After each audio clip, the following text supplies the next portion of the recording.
시간이 되었으므로 찬양대의 창에 맞춰서 삼위 하나님을 예배하겠습니다.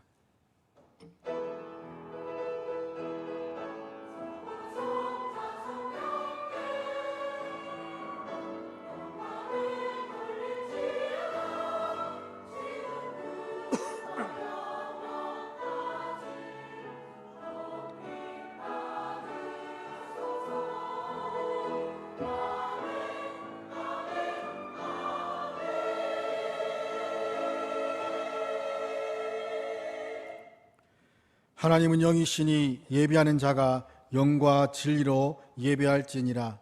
은혜와 자비가 풍성하신 하나님 아버지, 한 주간 제 삶을 선하게 인도하시고 이 시간 저를 예배자로 부르셔서 예배하게 하시니 감사합니다. 예배자로 부름받는 것이 얼마나 영광스러운 것인지를 주님 깨달아 알게 하시고 예배를 통하여 하나님께 영광 돌리며 저희 삶 가운데 주의 말씀에 의지하며 살아갈 수 있는 복된 삶 될 수 있도록 인도하여 주시옵소서. 마치는 시간까지 주님 함께해 주시기를 간절히 소원드리며 우리 주 예수 그리스도의 이름으로 기도드립니다. 아멘. 찬송가 8장 다 함께 부르겠습니다.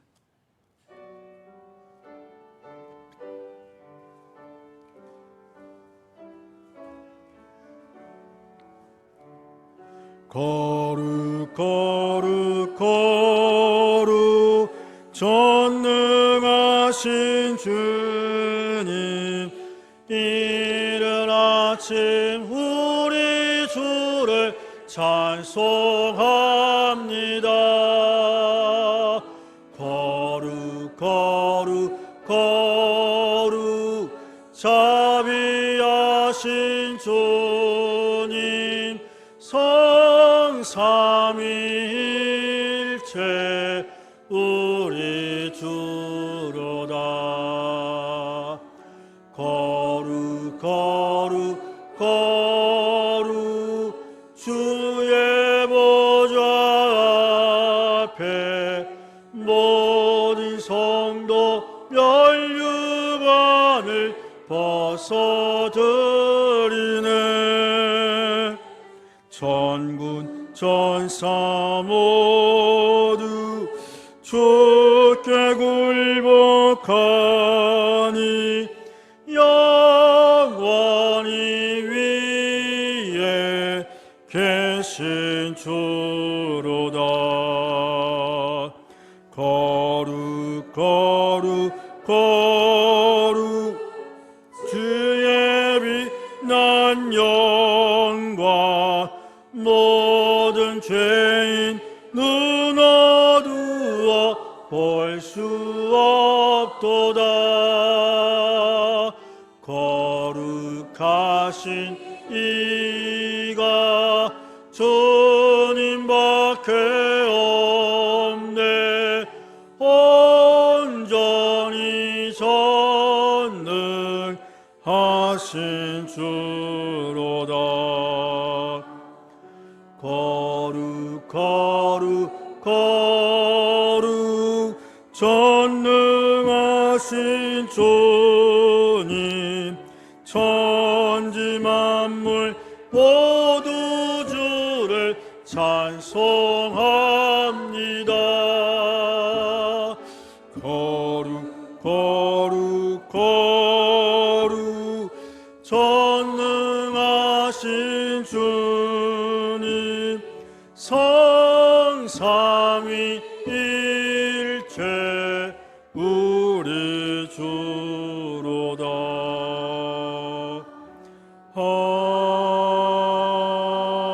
아멘.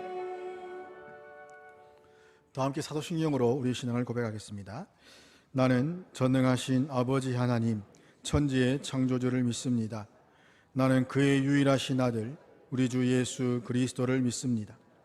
그는 성령으로 잉태되어 동정녀 마리아에게서 나시고 본디오 빌라도에게 고난을 받아 십자가에 못 박혀 죽으시고 장사된 지 사흘 만에 죽은 자 가운데서 다시 살아나셨으며 하늘에 오르시어 전능하신 아버지 하나님 우편에 앉아 계시다가 거기로부터 살아있는 자와 죽은 자를 심판하러 오십니다. 나는 성령을 믿으며 거룩한 공교회와 성도의 교제와 죄를 용서받는 것과 몸의 부활과 영생을 믿습니다. 아멘. 강수 장로님 예를 위해서 기도하시겠습니다.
오늘 우리에게 주시는 하나님 말씀은 마태복음 6장 25절부터 34절 말씀입니다.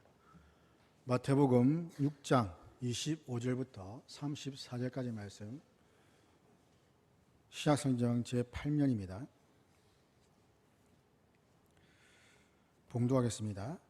그러므로 내가 너에게 이르노니 목숨을 위하여 무엇을 먹을까 무엇을 마실까 몸을 위하여 무엇을 입을까 염려하지 말라. 목숨이 음식보다 중하지 아니하며 몸이 의복보다 중하지 아니하냐. 공중의 새를 보라. 심지도 않고 거두지도 않고 창고에 모아들이지도 아니하되 너희 하늘 아버지께서 기르시나니 너희는 이것들보다 귀하지 아니하냐. 너희 중에 누가 염려함으로 그 키를 한 자라도 더할 수 있겠느냐. 또 너희가 어찌 의복을 위하여 염려하느냐. 들의 백합화가 어떻게 자라는가 생각하여 보라. 수고도 아니하고 길쌈도 아니하느니라. 그러나 내가 너희에게 말하노니 솔로몬의 모든 영광으로도 입은 것이 이 꽃 하나만 같지 못하였느니라. 오늘 있다가 내일 아궁이에 던져지는 들풀도 하나님이 이렇게 입히시거든 하물며 너희일까 보냐. 믿음이 작은 자들아. 그러므로 염려하여 이르기를 무엇을 먹을까 무엇을 마실까 무엇을 입을까 하지 말라. 이는 다 이방인들이 구하는 것이라. 너희 하늘 아버지께서 이 모든 것이 너희에게 있어야 할 줄을 아시느니라. 그런즉 너희는 먼저 그의 나라와 그의 의를 구하라. 그러면 이 모든 것을 너희에게 더하시리라. 그러므로 내일 일을 위하여 염려하지 말라. 내일 일은 내일이 염려할 것이요 한날의 괴로움은 그날로 족하니라. 아멘. 할렐루야. 찬양대에 찬양하겠습니다.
아멘.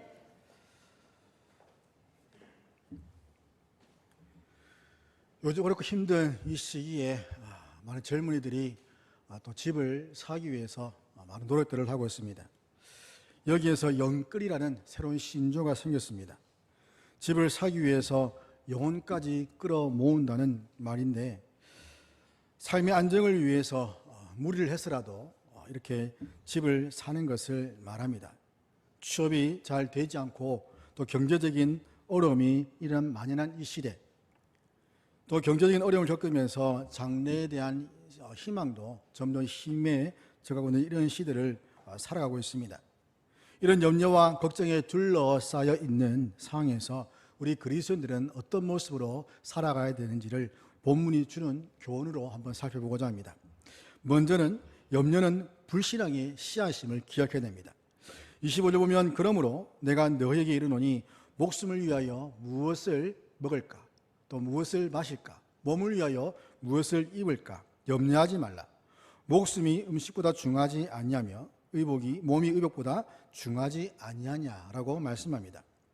주님께서는 하나님께서 자기 백성들을 책임지시기 때문에 지나치게 염려하는 것을 금하십니다.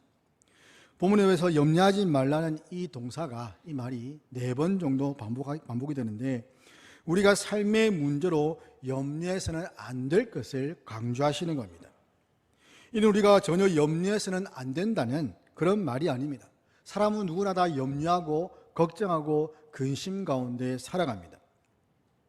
주님께서도 육신을 입고 이 땅에 오셔서 십자가를 지고 죽기 직전 마지막 겟세마네 동산에서 기도하실 때에 이 십자가라는 큰 이 문제를 해결하기 위해서 기도하셨고, 그 마음 가운데 큰 근심을 가지고 계셨습니다. 그런데 이 본문 나오는 염려하다는 단어가 습관적으로 반복적으로 염려하고 근심하는 것을 의미합니다. 습관적이고 반복적인 염려와 근심하는 것, 이것이 문제라는 겁니다. 염려 자체가 문제라기보다는 이 염려와 걱정을 습관적으로 반복해서 하는 것이 문제라는 것이죠. 이 습관적 근심과 염려는 하나님의 능력과 사랑에 대해서 의심하게 만드는 또 다른 얼굴이기 때문입니다. 이스라엘은 출애굽한 직후부터 무엇을 마실까, 무엇을 먹을까며 염려하고 근심했습니다. 이런 습관적 염려와 근심은 결국 불신앙으로 이어졌고, 불신앙의 열매를 낳게 됩니다.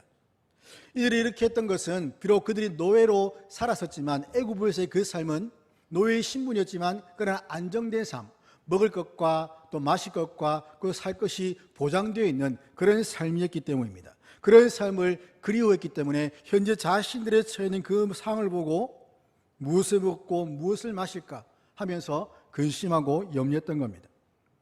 결국 그들은 이런 불신앙 때문에 40년 동안 광야 생활을 유랑하다가 출애굽 1세대는 모두 다 광야에서 죽게 되었고, 하나님 약속을 믿었던 여호수아와 갈렙만 약속의 땅을 얻게 되었습니다.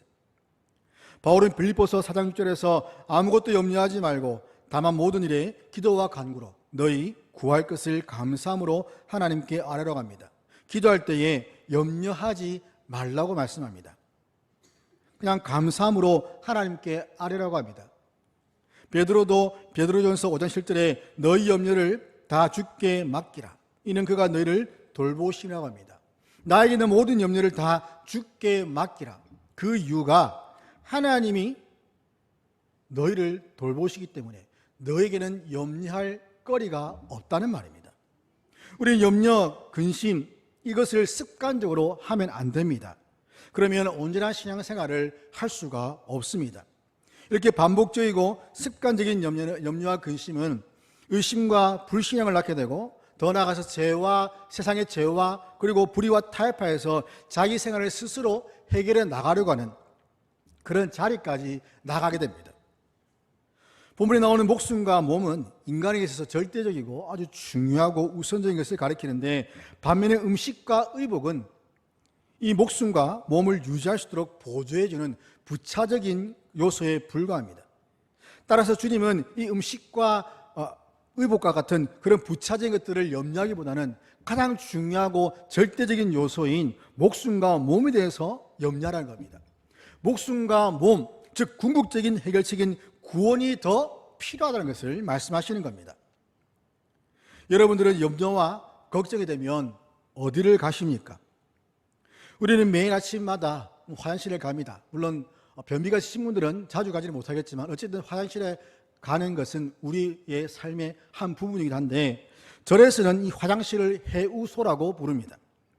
이것은 근심을 푸는 곳, 번뇌가 사라지는 것을 의미하는데, 화장실에 앉아서 볼일을 볼 때에 자기 안에 있는 모든 번뇌와 근심이 이 볼일을 보는 순간 함께 다 깨끗하게 사라진다라는 것을 의미하는 것입니다. 그래서 해우소에 간다라고 말을 합니다. 하지만 이렇게 해우소에 앉아서 볼일을 보면서 무엇을 하면서 이 염려와 근심, 번뇌가 다 사라지냐면 그렇지가 않습니다. 염려와 걱정은 매일매일 생겨납니다. 그럼 이것을 어떻게 해결할 수 있겠습니까? 교회가 성도들의 해우소입니다. 교회에 나와서 하나님께 기도해야 됩니다. 예수 그리스도께서 성도들의 해우자가 되십니다. 그러기에 기도하라는 말입니다. 기도의 자리에 나와서 하나님께 다 아뢰면 그 모든 번뇌, 근심, 세상이 말하는 그러한 모든 것들이 아닌 우리 안에 모든 염려와 근심들 다 모두가 다 깨끗하게 해결될 줄 믿습니다. 세상 방식으로 스스로 걱정과 염려를 벗으려고 한다면 결국에는 곧 지쳐버립니다. 그러기에 모든 염려를 다 주께 맡기는 것이 참된 해우를 하는 것입니다. 예수님께서는 공중의 새, 키, 들의 백합화를 예로 드시면서 이렇게 하찮은 것들, 정말 너희들보다 정말 가치가 없는 그러한 것들도 하나님이 보살피시는데 하물며 하나님 형상으로 지음받은 너희들은 돌아보지 않으시겠느냐라며 강조하십니다. 공중의 새를 한번 보십시오. 그것들은 먹을 것 때문에 염려하지 않습니다. 왜냐하면 온 천지에 먹을 것이 널렸기 때문입니다. 길을 가다 보면 비둘기들이 있습니다. 심지어 까마귀들도 있습니다. 이들은 길에 가서 보면 떨어져 있는 것들을 그냥 주워 먹습니다. 하나님이 그들에게 필요한 먹이를 다 준비해 주시고 심지어 그들의 보금자리에 필요한 재료들도 다 마련해 주십니다. 까치를 보면 무엇을 가져왔는지 나뭇가지를 가져서 자기의 보금자리를 지는 것을 보게 됩니다. 그것이 자기들이 무엇을 만든 것도 아닙니다. 하나님 만들어 주신, 예배해 주신 그런 것들을 가져다가 그냥 보금자리를 짓는 겁니다. 먹이든지 또는 보금자리에 필요한 재료든지 어느 것 하나도 그들 스스로가 만들어낸 것이 하나도 없습니다. 모두가 다 하나님이 예비해 두신 것들이죠. 그리고 키라고 번역된 단어는 여러 영역본에 보면 시간이라고 번역을 하고 있습니다. 우리 또 성경 각주에 보면 목숨이라고 또 나와 있는데, 이것은 자기 나이를 한 시간이라도 더 할 수 있느냐라는 말입니다. 나이는 하나님께서 생명을 연장해 주시면 시간이 지남에 따라서 자연스럽게 내가 힘들이지 않더라도 나이는 먹게 되어 있습니다. 사람이 걱정한다고 해서 한 시간이라도, 내가 지금 이 시간이 모자란데 한 시간이라도 내 나이로부터 더 땡겨서 사용할 수는 없습니다. 이러한 걱정은 바로 제자의 삶에 아무런 도움이 되지 않는 것을 말씀합니다. 그럼에도 이렇게 염려와 걱정만 하고 있다면 매우 어리석은 사람입니다. 잠언 17장 22절에 마음의 즐거움은 양약이라도 심령의 근심은 뼈를 마르게 하니라고 말씀합니다. 마음 가운데 즐거움이 있으면 그것이 우리에게 약이 되는데, 좋은 약이 되는데, 그러나 우리 마음 가운데 근심이 있으면 그것은 우리의 뼈를 마르게 한다는 겁니다. 근심과 걱정, 염려는 불신앙의 씨앗일 뿐만 아니라 더 나아가서 우리의 마음과 몸을 그리고 생활을 파괴하는 사탄이 주는 독임을 우리는 깨달아야 됩니다. 또한 우리 삶 속에 보면 우리가 만족할 만한 행복이 없습니다. 반대로 우리를 아주 망하게 할 만한 어떤 조건이나 요소도 없습니다. 우리가 근심, 걱정한다고 해서 문제가 없어지는 것이 아닙니다. 또 문제가 닥칠 때에 그것을 굉장히 염려하고 고민한다고 해도 또 그것이 우리를 망가뜨리게 할 만한 것은 아니라는 겁니다. 또한 주님께서는 들의 백합화를 말씀하시면서 이것 또한 저절로 자라는 것이 아니다. 하나님께서 알맞은 햇빛과 수분을 주시고 공기를 주셔서 광합성을 하게 하시고 잎이 나게 하시고 꽃이 피게 하시며 열매를 맺게 하시는 것. 또 이 꽃이 얼마나 아름다운지 솔로몬의 그 모든 영광으로도 입은 옷이 이 꽃 하나만 보다 못하다고 말씀합니다. 그러면서 하시는 말씀이 오늘 있다가 내일 아궁이에 던져진 들풀도 하나님이 이렇게 입히시거든 하물며 너일까 보다 믿음이 적은 자들아 라고 꾸짖으십니다. 하찮게 보이는 들풀도 하나님이 돌보시는데 하물며 너희는 어떠하겠느냐라는 말씀입니다. 이 하물며는 그럼에도 불구하도 라는 그런 말과 같습니다. 우리가 위기를 만나고 환난을 만날 때마다 의심이 듭니다. 그럴 때 이 하물며라는 말을 한번 생각해 보아야 됩니다. 불신자들에게도 좋은 것을 주시고 명예와 부를 주시는데 하물며 그분의 자녀인 우리에게는 어떤 은혜를 베푸시겠습니까? 하나님께서 우리를 위해서 그리스도까지, 하나밖에 없는 독생자 예수 그리스도까지 내어주셨는데 하물며 우리 삶에 필요한 것들을 채워주시지 않겠습니까? 십자가의 대속 희생이라는 그러한 절대적인 은혜, 정말 무엇보다 바꿀 수 없는 절대적인 은혜를 베푸신 하나님이 하물며 우리 유신에 쓸 것을 채워주시지 않으시겠습니까? 영생을 주신 분이 이 땅에 필요한 삶의 모든 것들을 다 공급해 주시지 않으시겠습니까? 이런 믿음이 있을 때에 우리는 어떤 상황 속에서도 흔들리지 않는 신앙생활을 할 수가 있습니다. 이스라엘 백성들은 광야 생활하면서 출애굽기 16절 보면 먹을 것 때문에 고민을 하게 됩니다. 이 광야에서 도대체 무엇을 먹고 살 것인가 했을 때에 하나님께서 만나를 내려주십니다. 만나의 뜻은 이것이 무엇인가 하는 것인데 하나님께서 만나를 광야 생활 가운데 40년 동안 만나를 주심으로써 일용할 양식을 주시고 이렇게 주시는 하나님을 너희들이 바라보라는 겁니다. 매일같이 아침마다 눈을 뜨면 만나가 내려져 있고 그 만나를 먹음으로써 오늘도 하나님이 우리를 먹이시는구나 라는 것을 보라는 겁니다. 그것을 기억하라는 것이죠. 하나님의 공급하심을 믿고 의지하기 위해서 아침마다 만나를 주시는 겁니다. 이렇게 우리를 먹이시고 입혀주신 하나님이 우리의 아버지가 되시고 우리와 함께 하심을 믿으십시오. 그러므로 세상의 문제에 대해서 염려하고 걱정하고 근심을 하기보다는 그 모든 것들을 다 하나님께 맡기고 오직 날마다 감사와 기쁨으로 하나님을 찬양하며 나아가는 저와 여러분 되기를 주님의 이름으로 축원합니다. 두 번째는 모든 것을 아시는 하나님을 신앙해야 합니다. 염려하는 자들에게 31절에서 그러므로 염려하기를 무엇을 먹을까 무엇을 마실까 무엇을 입을까 하지 말라고 말씀합니다. 경제 문제에 대해서 염려하지 말라는 말씀입니다. 그 이유가 32절에 보면 너희 하늘 아버지께서 이 모든 것이 너희에게 있어야 할 줄을 아시느니라.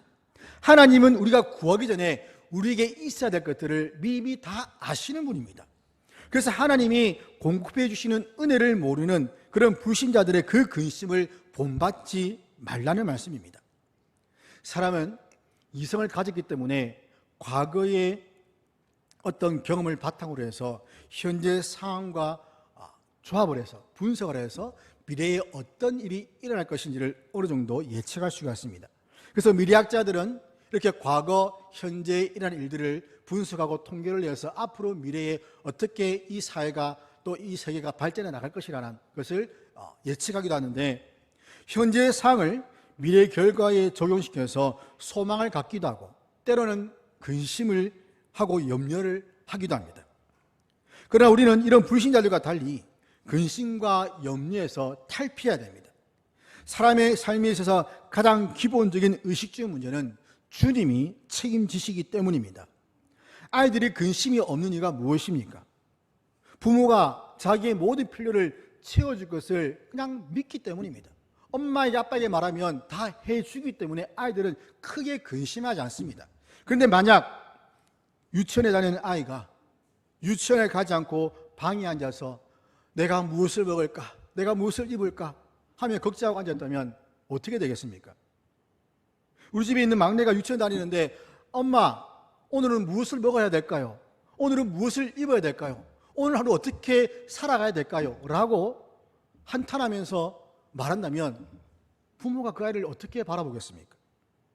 조금 있으면 유치원에 또 활동비를 내야 되는데 요즘 불경기고 또 고물가 시대에 살아가서 너무 힘든데 어떻게 해야 되겠습니까? 라고 걱정을 한다면 부모들이 그 아이를 보고 어떤 생각을 하겠습니까?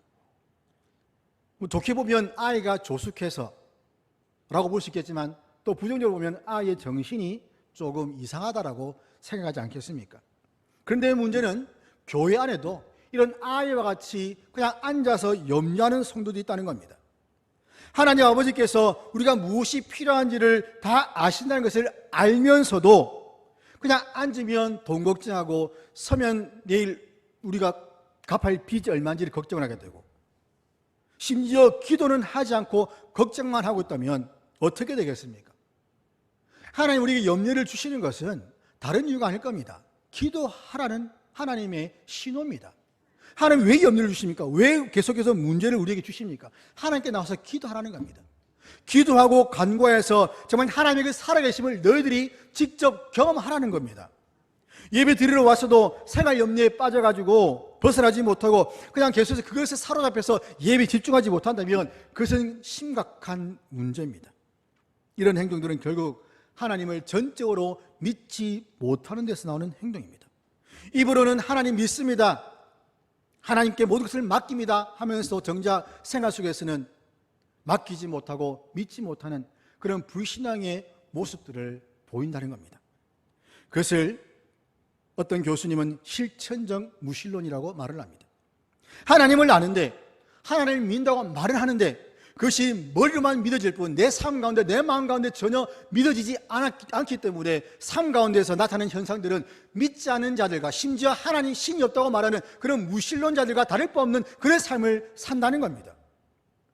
그러기에 신앙생활에 있어서 배짱이 필요합니다. 이 배짱은 세상적으로 될 대로 되라는 식의 그런 배짱라는 식의 그런 배짱이 아닙니다. 이 배짱은 세상을 향한 담대함, 즉 예수 그리스도를 믿기 때문에 나타나는 담대함을 말하는 겁니다. 이런 배짱은 모든 것을 잃어버릴 각오를 할 때 나타나게 됩니다. 사람이 무엇인가 지킬 것이 있으면 담대해지지 못합니다. 잃어버리게 될까 두렵기 때문입니다. 그러나 아무것도 잃어버릴 것이 없는 사람은 담대해집니다. 극한 상황이 되면 어떻게 됩니까? 오기가 생기고 갑작스럽게 용감해집니다. 더 이상 물러설 데도 없고 어차피 죽을 목숨 한번 해보고 죽다라는 그런 마음이 들기 때문이죠. 어차피 예수를 믿는데 모든 것들을 다 하나님께 맡겨고 한번 하나님을 의지해보자는 이런 믿음, 이런 믿음의 담대함, 이런 믿음의 배짱이 우리에게 필요하다는 겁니다. 하나님께서는 우리에게 먹을 것과 마실 것을 주시고 입을 것도 주십니다. 우리는 돈이 많아야 만족하고 행복해진다고 생각합니다. 그렇지 않습니다. 먹을 것과 입을 것, 정말 살아갈 수 있는 모든 기본적인 조건만 되어도 우리는 만족하고 기뻐하고 감사할 수 있습니다. 무엇이 많아서가 아닙니다. 무엇이 풍성해서가 아닙니다. 현재 상황에 만족함으로 우리는 기뻐하는 겁니다. 주님께서는 이렇게 의식주 문제를 염려하면서 구하는 자들을 가리켜서 이방인들이라고 합니다. 이방인들이 바로 이렇게 먹는 것, 마시는 것, 입는 것 때문에 구한다. 그들처럼 하지 말라는 겁니다. 불신자들은 늘 경제 문제, 물질 문제로 염려합니다. 부동산 시세를 봅니다. 금리를 봅니다. 이런 문제에 사로잡혀서 하루하루를 살아갑니다. 이런 경제적이고 물질적인 것들은 이 세상의 육체적인 것들은 다 불신자들이 구하는 것들이다 라고 말씀하시는 겁니다. 그러나 하나님의 자녀들은 이러한 세상 사람들과는 분명하게 달라야 됩니다. 세상 사람들처럼 똑같이 돈 버는데 정신을 빼앗기면 안 됩니다. 하늘에 계신 아버지를 믿는 자녀답게 담대하게 살아야 합니다. 하나님 믿는 사람들은 이러한 경제 문화, 물질 문제에 있어서 확실히 다른 모습을 보여줘야 됩니다. 분명한 경제관념이 달라야 됩니다. 내 것을 내 것이라 말하지 않고 내 것이 하나님으로부터 온 것이기 때문에 언제든지 그러한 것들을 내가 내려놓을 수 있는, 하나님 위해서 사용할 수 있는 그런 경제관념을 가지고 살아야 됩니다. 이 땅의 모든 삶의 염려는 우리 스스로 어떤 것도 해결할 수 없는 것들입니다. 그러기에 과감하게 주님께 맡겨버려야 됩니다. 주님을 전적으로 의지하는 믿음이 있어야 됩니다. 우리의 모든 형편과 상황을 아시는 하나님께 우리의 모든 삶의 문제를 맡기면서 범사에 감사하고 항상 기뻐하는 삶을 살아가기를 주의 이름으로 축원합니다. 33절 보면 너희는 먼저 그의 나라와 그의 일을 구하라. 그러면 이 모든 것을 너에게 더하시라고 말씀합니다. 그의 나라를 구하라는 것은 이러한 구원 섭리와 하나님 예수님께서 시작하신 그 천국 복음을 전파하기를 힘쓰라는 뜻입니다. 의를 구하라는 것은 하나님의 뜻에 온전히 복종하는 가운데 삶의 의미를 추구해 가는 것을 가리킵니다. 결국 이러한 삶의 태도는 먹을 것과 입을 것을 위해서 염려하는 세상 중심의 불신자들의 삶과는 상반되는 것을 보여줍니다. 세상 나라의 특징은 먹고 마시는 것이 중요합니다. 얼마나 많이 먹고 많이 마시는지 모릅니다. 마치 먹고 마시기 위해서 사는 사람들처럼 많이들 먹습니다. 그래서 이들에게 경제적인 문제, 물질적인 문제, 육신에 관련된 것들은 매우 중요합니다. 그러나 우리가 먼저 구해야 될 것은 바로 하나님의 나라입니다. 이것은 세상 나라와 구별됩니다. 하나님의 나라는 로마서 14장 17절 나오는 것처럼 성령 안에서 의와 평강과 희락이라고 말씀합니다. 하나님 나라의 주요 성격은 영적인 것, 참된 정의와 평화와 기쁨에 관계된 것들입니다. 그리스도인들이 이러한 하나님의 나라, 영적인 것들을 구한다면 하나님께서는 당연히 필요한 것들을 공급해 주십니다. 모내기나 수학기가 되면 많은 사람들의 손길이 필요합니다. 도움이 필요합니다. 그래서 일하는 사람을 구하는 광고를 내기도 하고 또 사람을 모집해서 또 이렇게 일을 시키는데, 그러한 사람들이 일을 하는 동안에 그들이 먹을 음식은 주인이 다 해결해 줍니다. 저도 농화를 한번 가본 적이 있습니다. 대학교 1학년 때인가 농화를 갔는데 하동에 가서 모내기를 하는, 여름에 방을 일주일 동안 갔었는데, 조금 일을 하다 보면 참이 왔다고 참을 먹으라고 합니다. 그럼 푸짐하게 참을 가져옵니다. 먹고 조금만 있으면 점심 먹으라고 합니다. 그 점심 먹고 1시간쯤 쉬고 나면 또 일을 하죠. 또 조금만 있으면 또 참이 왔다 참을 먹으라고 합니다. 거의 하루에 한 대여섯 끼는 그냥 먹는 것 같아요, 일을 하면서. 물론 그 일이 힘들기 때문에 먹이면서 일을 시키는 것이겠지만, 그러나 또 일을 다 마치고 나면 어떻게 합니까? 하루 일당도 주죠. 물론 농활이라서 봉사하기 때문에 일당 같은 건 없었지만, 일하시는 분들은 또 하루 일당을 받게 되고 거기에 차비도 더해주게 되고 여러 가지 많은 것들을 얻게 됩니다. 일꾼은 그냥 맡겨진 일을 열심히 하면 다른 것들은 다 일을 시키는 주인이 다 알아서 채워주고 공급해 준다는 말입니다. 그렇다면 하나님의 자녀가 하나님의 나라와 교회를 위해서 일하는데 어떻게 모든 필요한 것들을 하나님이 채워주시지 않겠냐는 말입니다. 그럼에도 불구하고 우리가 경제 문제로 염려하고 걱정하는 것은 우리의 신분에 맞지 않는 욕심 때문입니다. 이는 전쟁으로 나는 군인이 전쟁을 생활하지 않고 오늘 하루 어떻게 버티고 어떻게 살까, 어떻게 먹을까, 어떻게 입을까 하는 그런 염려하는 것과 같다는 겁니다. 따라서 중요한 것은 우리가 하나님 나라를 먼저 구하는 겁니다. 그래서 먼저라는 것은 시간상의 우선순위를 말한 것뿐만 아니라 중요도에 있어서도 가장 중요한 것, 시간적으로도 우선이지만 그러나 중요도에 있어서 가장 우선으로 해야 될 중요한 것, 이것을 말하는 것이죠. 그런데 어떤 사람은 나의 경제 문제가 해결되면, 우리 집에 빚이 많은데 이 빚을 다 갚으면, 집을 사게 되면, 또한 수험생은 입시 문제, 내가 좋은 대학에 입학하게 되면 이 수능만 끝나고 교회 가겠습니다. 취업준비생은 취업을 하고 나면 다시 교회에 나가겠습니다 라고 말들을 많이 합니다. 즉 자기에게 닥쳐진 당면된 그런 문제들이 해결되면 하나님을 더 잘 믿고 또 신앙생활 잘 하겠다라고 다짐을 합니다. 그러나 이것은 분명히 우선순위가 잘못된 것들이죠. 이런 사람들은 하나님 나라를 얻지 못할 뿐만 아니라 자칫하면 그들이 원하는, 이런 자신들이 원하는 경제 문제나 취업 문제나 입시 문제마저도 놓칠 위험이 있습니다. 때문에 이 세상에서 가장 지혜로운 처세술은 예수님께서 가르쳐주신 대로 먼저 하나님의 나라와 그의 의를 구하는 일입니다. 그래서 34절 보면 그러므로 내일 일을 위하여 염려하지 말라. 내일 일은 내일 염려할 것이요 한날 괴로움은 그날에 족하다라고 말하고 있습니다. 이 말은 내일 일, 곧 육체적 삶에 따르는 여러 가지 염려를 내일까지 연장하는 것은 우리에게 아무런 유익이 없을 뿐만 아니라 도리어 하나님께 죄를 범하는 것이 된다는 겁니다. 오지도 않는 내일 때문에 하나님을 믿지 못하고 그것에 사로잡혀서 염려하는 것은 하나님을 믿지 못하는 그런 불신앙이라는 겁니다. 우리 염려의 대부분을 한번 살펴보십시오. 왜 염려하십니까? 바로 내일 일에 관한 것들 때문입니다. 당장 오늘 입을 것과 먹을 것이 없어서 걱정하기보다는 오늘 어떻게 버텨보겠는데 당장 내일은 그럼 어떻게 하겠는가?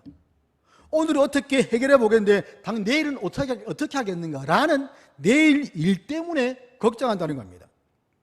장차 어떻게 우리가 살아가고 또 자녀들을 어떻게 키울까 하는 그런 것 때문에 염려한다는 것이죠. 그러나 주님은 내일 일을 위해서 염려하지 말라고 말씀합니다. 그 이유가 내일 일은 내일이 염려할 것이기 때문이다. 내일 있을 그 일의 염려는 우리의 것이 아니라 내일이 한다는 겁니다. 내일이 스스로 염려한다는 말은 곧 하나님께서 내일 일을 친히 염려하신다는 뜻입니다. 그 이유는 내일은 바로 하나님의 손에 달려있기 때문입니다. 내일은 우리의 손에 있는 것이 아닙니다. 우리의 소관이 아닙니다. 우리는 내일 무슨 일이 일어날지 알 수 없습니다. 지금 당장 이 시간 예배 후에 일어날 일도 우리는 할 수 없습니다. 물론 머릿속에는 예배 마치고 식당 가서 밥 먹고 잠시 쉬다가 다시 오예배 와야지라는 생각들을 하겠지만 우리의 생각대로 될지도 의문입니다. 뿐만 아니라 내일이 올지 안 올지도 모릅니다. 심지어 오늘 밤에 주님이 오셔가지고 종말이 올 수도 있습니다. 또 하나님께서 우리의 영혼을 오늘 밤에 취하실지도 모릅니다. 그러기에 야고보 사도는 이렇게 말합니다. 내일 일을 너희가 알지 못하는도다. 너희 생명이 무엇이냐? 너희는 잠깐 보이다가 없어지는 안개니라. 내일 일을 너희는 알지 못한다. 너희 생명이 무엇이냐? 너희는 잠깐 있다가 없어질 안개와 같은 존재들이다. 우리의 생명은 안개와 같다는 겁니다. 안개는 잠깐 있다가 해가 뜨면 사라져 버립니다. 없어져 버립니다. 우리의 생명이 그와 같다는 것이죠. 때문에 하나님 자녀 우리는 하나님 아버지를 믿고 신뢰할 수밖에 없다는 겁니다. 우리를 사랑하시는 하나님 아버지를 신뢰할 때에 우리에게 주어진 그 하루를 감사하며 기뻐하며 살아갈 수가 있습니다. 따라서 우리는 우리 손에 있지도 않고 우리의 소관도 아닌 정말 알지도 못하는 내일 일을 위해서 염려하지 말아야 됩니다. 우리는 모든 날들을 주관하시는 하나님만 신뢰하고 의지해야 합니다. 비록 내일은 우리 손에 있지 않지만 내일을 주관하시는 하나님이 우리의 아버지이기 때문에 안심하고 오늘을 살아갈 수가 있습니다. 그리고 주님께서는 한날의 괴로움은 그날의 족하다라고 덧붙이시는데 주님께서 그날의 괴로움은 그날의 족하니 내일 일을 위해서 염려하지 말라는 말입니다. 죄 아래 살아가면서 하루하루 이 세상 짐을 지고 괴로워하는 우리 인생들을 불쌍히 여기시고 연민에 가득 찬 마음으로 위로하시는 말씀입니다. 이날의 괴로움은 이날의 족하니 이제는 내일 일을 위해서 너희들이 염려하지 말라. 오늘 정말 수고했다. 오늘 그냥 푹 쉬고 그냥 자라는 말씀입니다. 그래서 중요한 것은 오늘이라고 불리는 현재 시간입니다. 우리가 하나님을 만나는 시간도 내일이 아닙니다. 현재입니다. 하나님의 뜻이 이루어지는 시간도 내일이 아니라 바로 이 시간입니다. 과거는 예수 그리스도의 피 속에 묻어버리고 미래는 하나님의 손에 맡겨버림으로써 오직 오늘을 일컫는 이날 동안에 하나님이 부르신 그 제자의 길을 기쁨으로 최선을 다하며 순종하며 살아가야 됩니다. 우리는 이 시대를 본받지 말고 시간을 아껴야 됩니다. 세상의 쾌락에 빠져서 그 부르심의 목적을 잊고 방탕에 살아서는 안 됩니다. 세상은 얼마나 우리를 부르고 있습니까? 여러 곳곳에서 우리를 부르고 있습니다. 우리의 귀를 계속 따갑게 만듭니다. 많은 소리도 있습니다. 그 소리에 굴하지 않고 끌리지 않고 예배 자리에 나온 것 자체가 하나님의 은혜입니다. 때문에 우리는 성령으로 충만하여서 하나님이 기뻐하시는 삶을 살아야 됩니다. 그럴 때 우리는 오늘의 은혜는 오늘의 족하고 내일은 다시 새로운 은혜를 힘입어 살아갈 수 있는 그런 소망을 가질 수가 있는 겁니다. 우리에게 혹시 내일 새로운 염려나 괴로움이 생길 가능성이 있다 할지라도 결코 이것을 미리 염려하지 마십시오. 우리는 날마다 새로운 은혜를 받기 위해서 기도로 간구하면서 우리의 마음을 염려로부터 지켜야 됩니다. 도리어 내일 하나님이 어떻게 새롭게 우리를 이끌어 가실까, 어떤 새로운 은혜를 주실까 하는 그런 기대감으로 오늘 하루를 보내야 됩니다. 우리에게 준비해 주시는 그 여호와 이레의 하나님이 계십니다. 그렇기 때문에 지나치게 염려할 필요가 없는 겁니다. 사람들은 세상의 명예, 성공을 위해서 있는 힘을 다해서 노력을 합니다. 좋은 대학에 들어가기 위해서 수능을 잘 준비를 하죠. 어느 동영상을 보니까 외국인이 한국 학생들에게 질문하는 장면이 나옵니다. 대학에 입시를 하기 위해서 2살 때부터 공부를 시켜서, 심지어는 태교할 때부터 영어를 들려주고 무엇을 들려주고 하면서 아이의 두뇌를 발달시킨 그런 일들을 하지 않습니까? 어릴 때부터 이 대학이라는 그것을 향해서 달려가도록 만들어버리는 겁니다. 그리고 많은 학원을 다니게 해서 실력을 키우게 만들죠. 왜 이렇게 하겠습니까? 이 땅의 성공을 위해서, 이 땅에서 정말 자신이 정말 출세하기 위한 그것을 위해서, 그것을 목적으로 삼고 그렇게 준비를 시켜나가는 겁니다. 그런데 앞에서 살펴봤지만 야고보가 말한 것처럼 정말 앙개와 같은, 내일 일을 알지 못하는 앙개와 같은 우리 인생들인데, 이렇게 일시인 것들을 위해서 자신의 그 인생의 3분의 1을 보낸다는 것이 얼마나 안타까운 일입니까? 인생의 3분의 1, 조금 더 하면 거의 절반 가까이 이러한 것들에 목숨을 걸고 매달린 것을 보게 됩니다. 그러나 우리는 이 땅의 성공과 명예와 부이란 것들을 위해서 부름받지 않았습니다. 자기의 제국, 자기만의 성을 세우기 위해서 부름받지 않았습니다. 오히려 자기의 성을 무너뜨리고 자기의 제국을 무너뜨리고 그리스도께 자신을 맡게 됩니다. 주님을 신뢰해야 됩니다. 하나님을 높여야 됩니다. 하나님이 우리의 모든 것들을 다 책임지시기 때문입니다. 여기에 우리의 소망이 있고 이 소망으로 우리는 살아갈 힘을 얻게 됩니다. 아직 힘이 있을 때 주의 일을 하기에 힘쓰십시오. 또한 삶 가운데 하나님의 능력을 경험하기를 원한다면 우리는 버려야 될 것들이 있습니다. 여러분, TV를 좋아하시죠? TV를 좋아하신다면 TV를 버려버리십시오. 이 핸드폰이, 이 스마트폰이 정말 하나님과의 관계를 방해한 것이라면 이것을 당장 버리시기를 바랍니다. 드라마 당장 끊어버리십시오. 내가 좋아하는, 나의 영혼을 망치는, 내가 정말 버려야 될 것들을 버리지 못하고 숨겨두고 있는 그러한 것들이라면 하나님 앞에서 그러한 것들을 버려야 됩니다. 그러한 것들을 버리지 않으면 하나님의 능력을 경험할 수 없고 우리는 소명받은 대로 살아갈 수가 없습니다. 우리의 소명은 하나님의 나라와 그의 의를 구하는 것입니다. 그럴 때 우리의 모든 필요한 것들을 아시는 하나님 아버지께서 채워주실 줄 믿습니다. 염려와 신앙 가운데 서서 갈등하지 마십시오. 상황과 환경을 바라보면 염려가 됩니다. 그러면 자연스럽게 입에서 불평과 원망이 나오게 됩니다. 그럴 때에 시편 121편의 그 시편의 기자가 고백한 것처럼 내가 눈을 들어 산을 보니 나의 도움이 어디서 올까? 나의 도움은 천지를 지으신 여호와에게서로다. 이 시편 기자의 고백이 우리의 고백이 되도록 해야 됩니다. 눈을 들어 사방을 볼 것이 아니라 눈을 들어 하늘을 보십시오. 눈을 들어 하늘을 바라볼 때에 하늘 아버지께서 우리의 모든 형편들을 굽어 살피심을 우리는 보게 될 것입니다. 그러므로 모든 것을 아시는 하나님을 참되게 신앙하여서 하늘 아버지의 채우시는 풍성한 은혜를 날마다 누리는 저 여러분 되기를 주님 이름으로 축원합니다. 아버지 하나님 감사합니다. 정말 염려와 신앙 가운데 있어서 갈등하는 저희들 주님 불쌍히 여겨주시고 눈을 들어 하늘을 바라보며 하늘 아버지가 계심을 기억하게 하여 주시옵소서.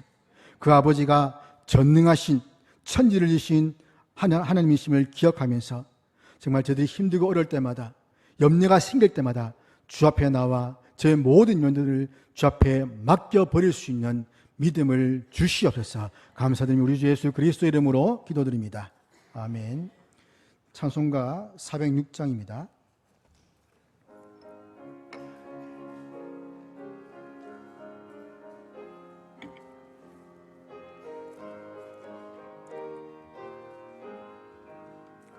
고난 내 영혼 편히 쉴 곳과 풍랑이로도 안전한 포구 폭풍까지도 다스리시는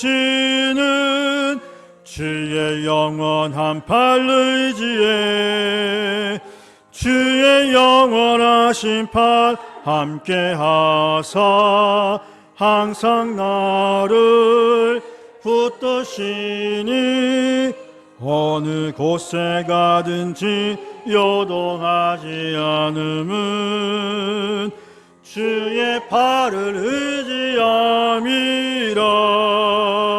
세상 친구들 나를 버려도 예수를 함께 동행함으로 주의 은혜가 충만하리니. 주의 영원한 팔 의지에 주의 영원하신 팔 함께 하사 항상 나를 붙드시니. 어느 곳에 가든지 요동하지 않음은 주의 팔을 의지함이라.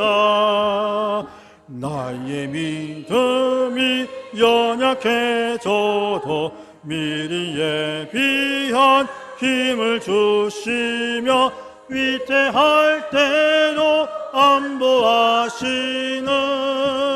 주의 영원한 팔 의지에 주의 영원하신 팔 함께 하사 항상 나를 붙드시니.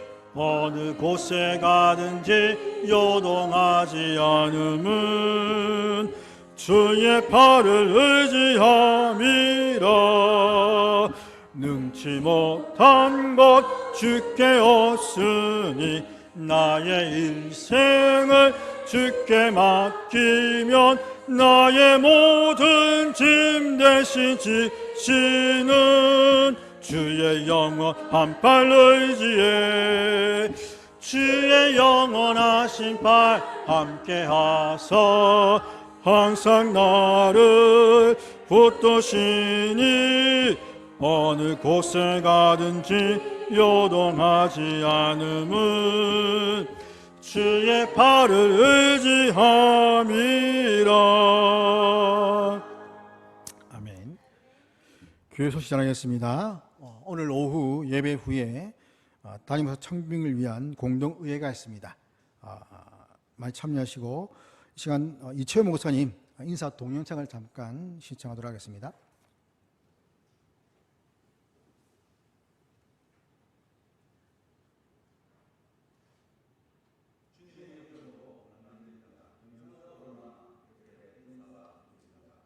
먼저 부석관들 최종 후보로 지명해 주셔서 감사합니다. 저는 여러분이나 준비위원들 중에 아는 분이 한 사람도 없습니다. 아마 여러분들도 개인적으로 저를 아는 분은 없으실 겁니다.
진심이 통하는 목사라고 자평하고 싶습니다.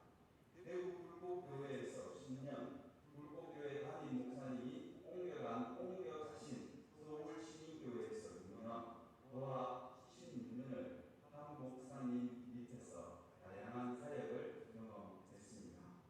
두 교회 성도님들이 저에 대해서 대체로 영린의 정이 있는 목사, 소탈하고 열정이 있는 목사라고 말씀을 많이 하셨습니다. 능력 있는 목사, 똑똑한 목사라는 평을 많이 못 들어 아쉽긴 합니다. 그래도 저는 성도님들의 이런 평이 좋고 자랑스럽습니다. 부족하지만 정말 그런 목사가 되기 위해 노력하고 있습니다. 무식하게 최선을 다해 그리고 부족한 것은 기도하며 목회하겠다고 약속드리며 인사 말씀을 마무리하겠습니다. 투표 결과와는 상관없이 영원한 교회에 하나님의 은혜가 충만하시길 기도하겠습니다. 감사합니다.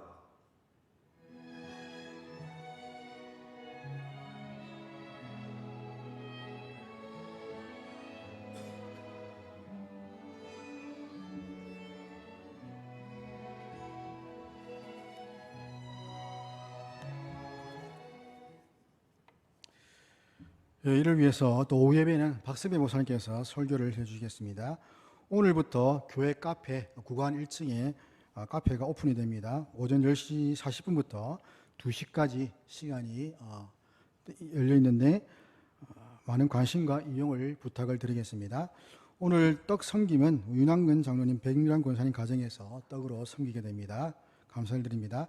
또 김순지 명예집사님 고신대병원에서 입원 중에 있습니다. 금요일 오신 분들은 말씀드렸는데 복통이 있는데 아직 원인이 무엇인지를 몰라서 다시 고신대병원으로 옮겨서 좀 검사를 받으신다고 합니다. 위에서 기도해 주시기를 바랍니다. 기도하겠습니다. 은혜와 자비가 풍성하신 하나님 아버지, 제 삶의 모든 염려와 근심, 걱정, 두려움을 주님 앞에 내려놓습니다. 주님, 죄를 불쌍히 여기시고 오직 은혜 안에 거하게 하여 주시옵소서.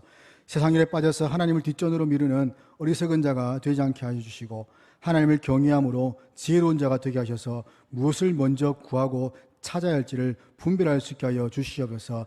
이 시간 마음을 다하여 주 앞에 귀한 것 드립니다. 주님께 드릴 때 생활의 염려로 인해서 주저하지 않게 하시고 기쁨과 감사로 드림으로 마음의 평안을 주시옵소서. 하나님께 드리는 자들에게 더 많은 것으로 채워주시고 항상 만족하며 염려하는 삶을 살게 하여 주옵소서. 드린 예물을 쓰이는 곳곳마다 하나님의 사랑이 전달되게 하시고 하나님께 영광 돌리는 많은 일들이 있게 하여 주시옵소서. 모든 것 감사드리며 우리 주 예수 그리스도의 이름으로 기도드립니다. 아멘. 주 예수 그리스도의 은혜와 하나님의 사랑과 성령의 교통하심이 너희 무리와 함께 있을지어다. 아멘.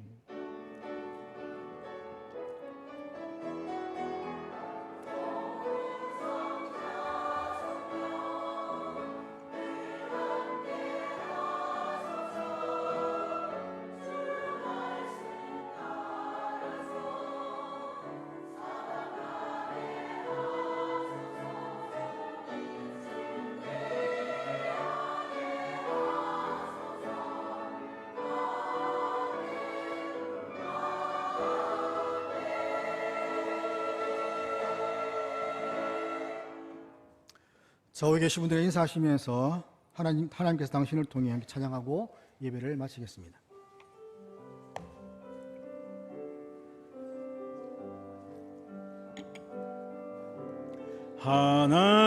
하나님께서 당신을 통해 메마른 땅에 샘물 나게 하시기를 가난한 영혼, 목마른 영혼, 당신을 통해 주 사랑 알기 원하네. 하나님께서 당신을 통해